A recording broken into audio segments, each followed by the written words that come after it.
subscribers, it is Zaladin Palantir, and I'm going to be hitting you up right now with another episode of one of my latest segments, Best and Worst. And this week I will be criticizing, pointing out some flaws and some positive sides of One Piece.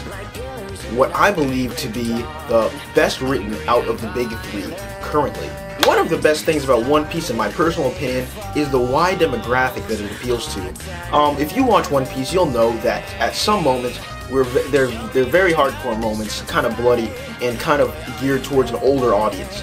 And some moments, very comedic, lighthearted, the overall atmosphere is just appealing to a younger audience. And that, I believe, makes One Piece one of the best. Because at the drop of a hat, you can just change from the best moment that appeals to, well, that is best to people like me, who are in the older demographic, and at the same time it can appeal to the younger generation. And that pretty much explains its popularity in Japan. A negative aspect about One Piece is the fights. The fights are they're not really very well drawn. Out of the big three, I would say One Piece has the least well drawn fights, and that is being very, very generous. I mean, the fights in One Piece, while they're not terrible, they do lack as far as the fluid motion of how you would expect the fight to be in a well-animated series. So I would definitely put the One Piece fights down there, but the reason why they are actually enjoyable to watch is the hype that leads up to these fights. One Piece formula includes hyping up a lot of high-tier characters, and then when they finally fight, even if the fight is not as fluid or as well animated as you'd expect it to be, it still is enjoyable because you are seeing what you have been anticipating for a long, long time. Another very, very appealing thing about One Piece is the uniqueness. The uniqueness not just of characters, but of the landscape. The islands are just so unique. You will never land on two islands that are even remotely similar. I mean, the characters in general, very, very uniquely drawn. Some look really, really ugly. Some look really, really, really good, but they all share the common characteristic. They all look unique, and I think that's very, very important for a series to have. A negative aspect of One Piece is the slow pacing. You know, at some points in One Piece, the pacing is really, really slow. At some points, it's really, really fast. I mean, this is a recurring theme for anime and manga.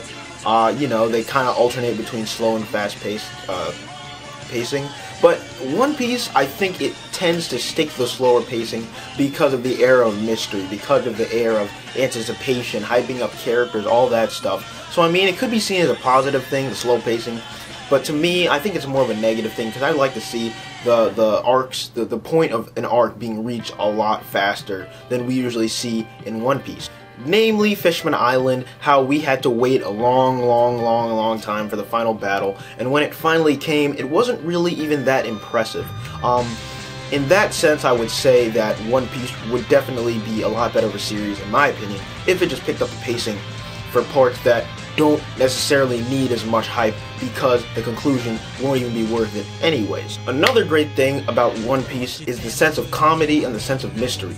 Well, mixing comedy and mystery together is kind of a unique thing in general to do, but the comedy in One Piece, out of the big three, I would say is the funniest. I mean, you have moments like where the zombie stuck his hand out of the ground in Thriller Bark, and Luffy pushed it back down. Every character on the crew has a certain gag associated with them, and even characters not on the crew usually have a gag, some kind of funny catchphrase, reaction, something like that associated with them. So I would say that in terms of comedy, One Piece is comedic gold. But the mystery, on the other hand, balances out the comedy. They kind of work they help each other out a lot. Mystery, the three main mysteries in One Piece: the Void Century, the Will of D, and the Legend of Gol D. Roger. These are all mysteries that, I mean, even if I stopped enjoying the content that was going on in One Piece, I could still look forward to those mysteries at the end. Not to say that's any excuse for Oda to slack off on his overall arc structure, but these mysteries definitely keep the reader engaged and always keep something to think about.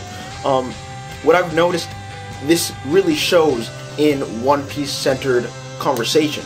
I mean, you can talk for a long time about Naruto, you can talk for a while about Bleach, but with One Piece, you can really go on forever on these topics, because every time you run out of canon, current content to talk about, you can always fall back on theories about the Will of D, Gol D. Roger, all that stuff and how it connects to what's going on currently. And we haven't really got an explanation as to how it really does connect yet, but you know, we can look forward to it in the future. The last negative aspect has to do with over comedy.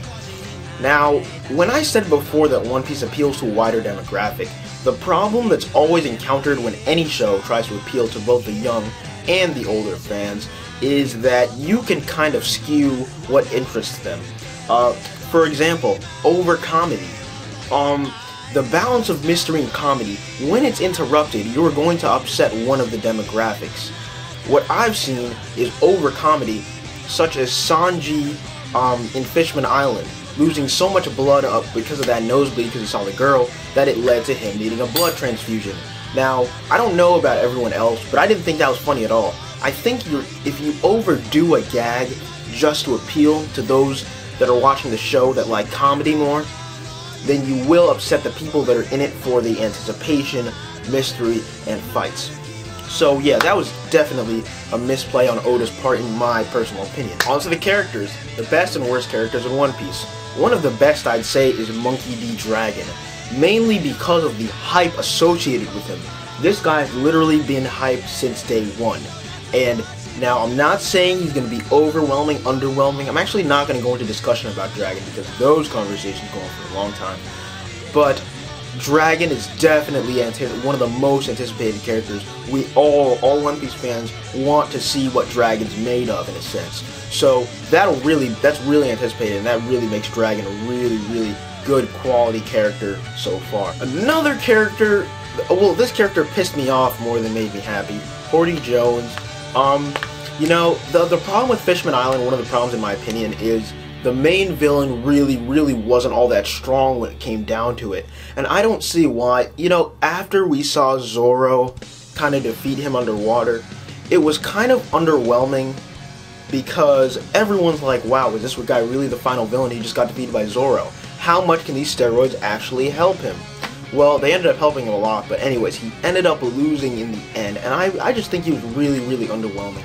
If you're going to make it the final villain, don't show him getting shit stomped at any point in the series, because that really does not help. Another character that's really anticipated and really, like, he is associated with mystery to such a large extent is Dr. Vegapunk. We know so little but so much about him at the same time that it really just fills the air with anticipation. A lot of fans really want to see Vegapunk, and I believe when we do see him, we will not be disappointed. Another villain that kind of pissed me off, well, really pissed me off, was Caesar Clown. I cannot begin to understand how much I did not like the parts of the Punk Hazard arc that had to do with Caesar Clown. He really was underwhelming for the air he kind of gave off at the beginning of the arc. I do think he was really underwhelming, and I did enjoy the arc, but I do not enjoy his character in the slightest. Let's move on to the greatest mystery of all, the legacy of Gol D. Roger. Gol D. Roger is an essential part of the series. He is shrouded in the most mystery, but we already know what he achieved at the end of his goal. He was the one to become the king of the pirates, and he pretty much set the whole series into motion. We've only seen him on one or two occasions, but we really don't know much about him. We don't know his fighting capabilities, we don't know his fighting style, we literally don't know that much about him. So I think this makes Gol D. Roger, the fact that he's so monumental, yet so little is known about him, makes him a really unique character. Now, my least favorite Straw Hat, let's get into this. I really don't want to upset any Nami fans out there, because I was a Nami fan for a while. I saw her backstory. I was just enthralled. I loved Nami for a while. Her backstory was absolutely heart-wrenching, very emotional, but I really think she's underwhelming as a character, especially in terms of how the other Straw Hats kind of impact the story. She is kind of underwhelming to me. Right now, it's like she's being used for fan service, in my personal opinion, and she kind of is getting on the annoying side. I mean, granted, her role as a navigator makes her an essential part of the crew. I think every Straw Hat, not just Nami, needs more development, and it's not just her personality or attitude that really negatively affects me that much, it's her fighting capability. her fights really, a one-on-one fight with Nami in it, can't really be too enjoyable. It's almost like a one-on-one fight with Robin in it, to be honest. I mean, they're kind of meant to kill fodder. Their abilities are evolved around killing fodder. And whether they will ever get an enjoyable fight in the series, I don't know, but I'm kind of speculating that it's not possible and probably should not be attempted. Anyways, guys, Alan and Palantir, that is my best and worst of One Piece segment. Tell me your thoughts on this. I really want to hear comments, whether you agree or disagree on what I pointed out. Look, you don't agree with me on everything. I really want to hear opposition to some of the negative aspects I've put out, because these are my honest opinion, and hey, I don't mind changing my opinion if you guys present me with good enough arguments. Anyways, guys, like, comment, subscribe, tell me what you guys think. Alan and Palantir, I am out. Peace.